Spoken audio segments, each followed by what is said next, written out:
Here's my question for you. Here's my question for you, Mike. Mike, I understand what your personal situation is right now with Kylie. So, yeah. And you have on Access Vegas on a couple of times said, hey, I'm not ruling out the fact that I want to be married at some point and I want to have kids at some point, right? And I know what your situation is with her.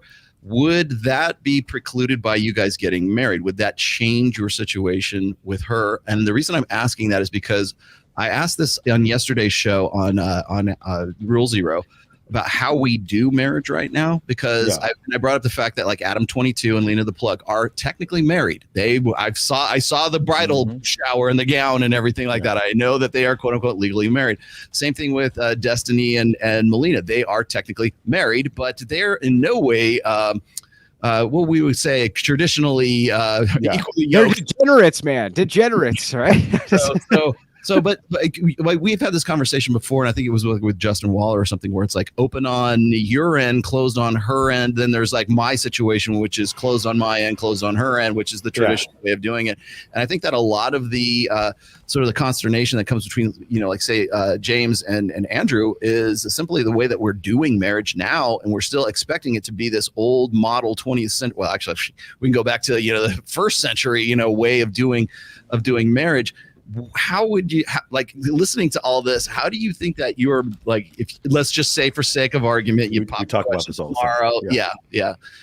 Like how would that affect your personal situation right now? It's kind of up to her and what her proclivities would be as far as that's concerned. I think you probably need to explain to the rest of the audience. We're polygynous, meaning the two of us see women together sometimes.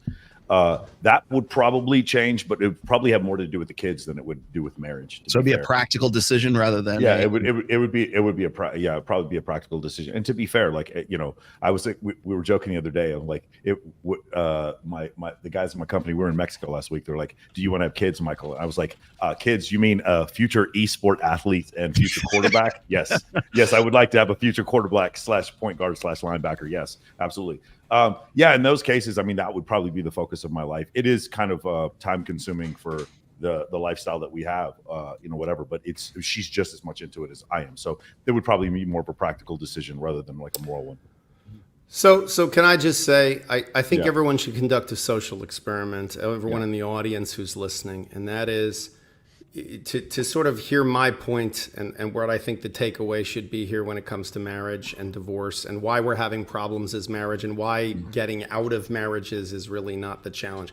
Go have two Facebook accounts, have like a fake male one and a fake female one, and post as the man, "I am proud to do my duties as a husband," and watch how many fucking men and women are going to give you likes and tell you how amazing you are. Bravo. Yeah. And then go on as a woman and write, "I am proud to do my duties as a wife," and watch yourself get fucking pilloried by every single woman out there. And a lot of men who are trying to demonstrate how dare you. Because again, this is a one-sided deal now, gang. All of these, that's why, again, when I have TradCon people saying to me how marriage is so great, they mean their marriage. They mean a marriage where you've got defined senses of what your respective rights and obligations are, and you're both following them to some degree, and you can point to them. And in some of these relationships, because they're religious, they have a book that tells you, here's what you're supposed to do. So we're in a society now where, and again, I think Andrew and I agree on this, that from a secular standpoint, secular marriage, people that are not religious, people that do not believe that there is any, much less duties, that there's just no objective truth, that nothing means anything, that there's just, dominance, hierarchies, and power. That's all that exists. So that's the part that I again, as someone who's in the trenches, watching this technology of marriage run people over, and watching us as a society get worse and worse at it, and watching that have a disproportionate consequence on men and on children in terms of their exposure to their fathers, their exposure to the time-sharing arrangements between their mother and fathers, the economic realities that come with the hardships that are created by divorce.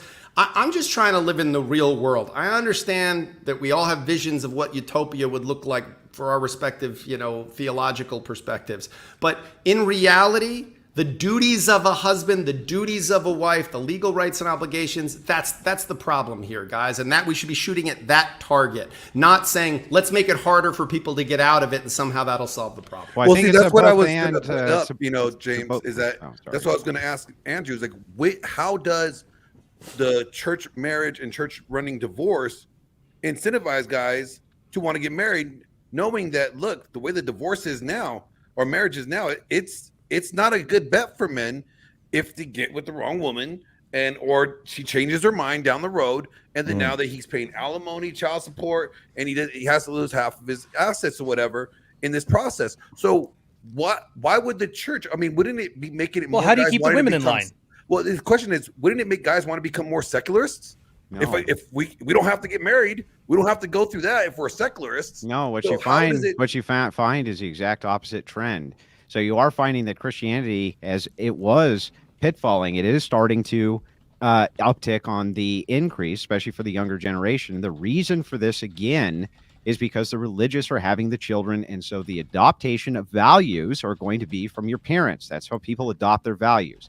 So the value structures that they're getting are from their parents. If their parents are Christians, and they are because they're the ones having the most amount of children out there, it makes a lot of sense to state that, hey, there's going to be incentives because your value structure only can coexist with this infrastructure and it cannot coexist with this other infrastructure. Okay, but isn't that, Andrew, isn't that going to, by your own definition, isn't that going to increase the number of people that falsely self-identify as Christian? Because you said earlier there's a safeguard. That this broad category of Christians is actually okay, so I don't understand what that is. The safeguard is the church. The church is the one who marries you. They're the gatekeeper. So it's not a state. You're taking it out of the state entirely. Yeah. So is the state, for example, still enforcing child support, or is the church getting involved in that? Church, I'm just trying to figure out who I'm going to be working for. The church would be the architects of these things. However, when you're talking about it from a legalese standpoint, things like child support, this type of thing, the church itself can be the arbiters of those things and probably would do a much finer job than a court system would.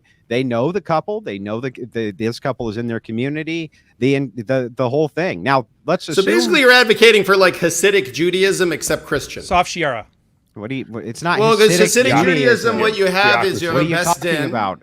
Well, no, I'm not being disparaging. Christians have been governing marriages in Christian nations since the time before time forgot, man. What do you mean? Right, but in the United States, we don't have religious church tribunals, whereas in the United States, we do in Hasidic Judaism have a best din, which is a religion. We did allow the church to take care of marriage and divorce. That was not a state infrastructure whatsoever. That's a brand new concept in the United States, not an old concept.